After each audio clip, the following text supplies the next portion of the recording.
Alright guys, welcome out to the workshop tonight. We are replacing the battery cells inside one of these Narva mechanic workshop lights. Now, I've got a pair of these.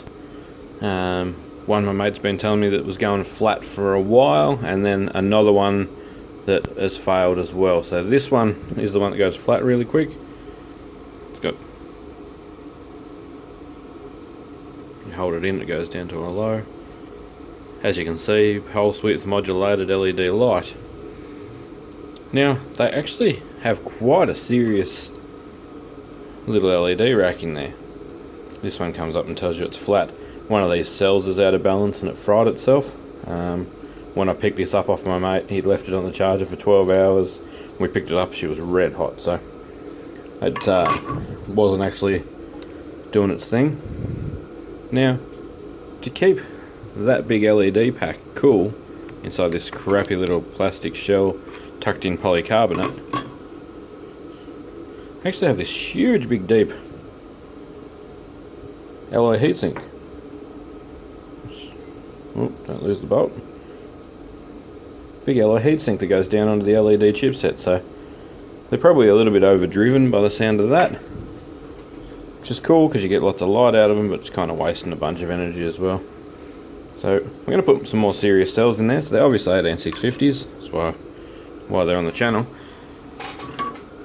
But they are 18650 660 milliamp hours at 3.7 volts. So hopefully we can just put 3 new 18650s, solder them together, put them in there, tuck them back in that cute little location, and we'll be fixed for him. So that's what we're going to do today.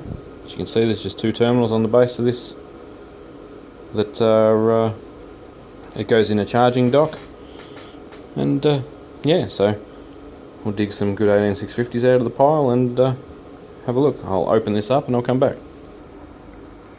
So here we go, this is what's on the inside. We just have 3 18650s, some sort of fusible link there by the looks of things. We've got a negative to the bottom and a positive to the top, so if we can get those spot welded plates off in some kind of reasonable fashion, we should be able to put them on our new 18650s, which I'll go and grab now. So we've got 3 unnamed, unknown brand cells. Inside there it's a bit of triple heat shrink.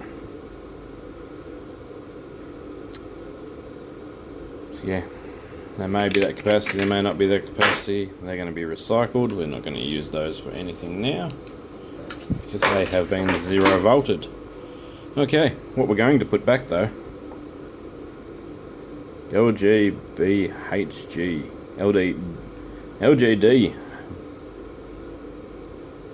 BHGs. These are 3000 milliamp hour, and we've got 6 of them, which is just perfect, so we can do this torch and this one that's just running still. They had really rubbish spot welds holding the cells together, so we're not going to bother to try and recover them. Just going to make little links out of a few little bits of copper, and we'll just use the other bits where we need them. So we'll go ahead and tin all the tops of these cells, get them in there, put a little dab of Loctite between them to hold them all together, or maybe even a wrap of tape, I'm not sure yet. Whatever will hold them in a tighter triangle to sit in there nice. We embed them in there with some silicone. I noticed 2 of these cells, hard to focus, got great big dents in them. So obviously when a mechanic's tool it gets knocked and falls off vehicles, I'm tipping those 2 little wings on the side of this plastic bit here. This is exactly where them dents come from. So we're going to silicone it in there to hold it in there nice and tight so it's got nowhere to go. And we'll go from there. Okay, so we've got our cells together, just taped them in a triangle like I said. And it still didn't work, so I tried to maybe wake it up, just put a charge in the bottom pins, comes up says it's charging. It doesn't say it's flat, nothing like that. And then I found this little broken wire, so we've got this orange one here. Autofocus when I play the game. I'm just going to solder that back on the board and see if that's got anything to do with it. It's definitely broken. The actual light and circuit boards up here are really poorly installed also. Now these are a cheap torch on eBay. They're about $145 on eBay with a charge dock and everything. These are expensive at places like Repco and Burson's. I remember seeing them in Burson's in the mid 300s, and they're 220 at Repco. Yeah, I don't think I'd bother recommending them. I will try and find something better for you guys, and I'll review that, and we'll have a big chat about it at that stage. But yeah, for this stage of the game, it is definitely not high enough quality for what they charge for these at places like Burson's. If you get them for $140, they're probably pretty reasonable. But if you've paid 300 and something, don't drop it. Look after it. And yeah, at some stage it's just going to fail. It's not that great inside. But anyway, I'll solder this wire up and see if it fixes this part.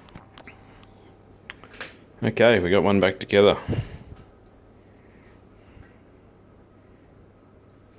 You hold it in when you turn it on, you get dim mode. Put this back together, get it back to Pokey's mechanical for him. So he's got a half decent torch again. And as soon as I get time, I'll do the next one. I've got the cells and everything ready. Come out here one night and pull it apart. But now I've got to go and put the drive shaft back in my Jeep. So we can go pick up the little one, and we might go and see if we can't find some snow somewhere. Thank you very much for watching. This is basically how to rebuild your Narva, however you want to say it, torch. Drop your heatsink back in. Drop your 2 Allen key bolts. All the rest of your screws are stuck to your back magnet.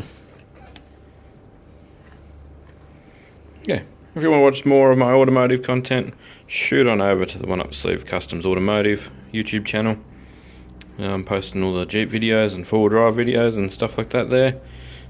Aim to go and do some 4-wheel driving this winter with a lot of my friends. And yeah, that's fixed. That one's not yet. We'll get back to that.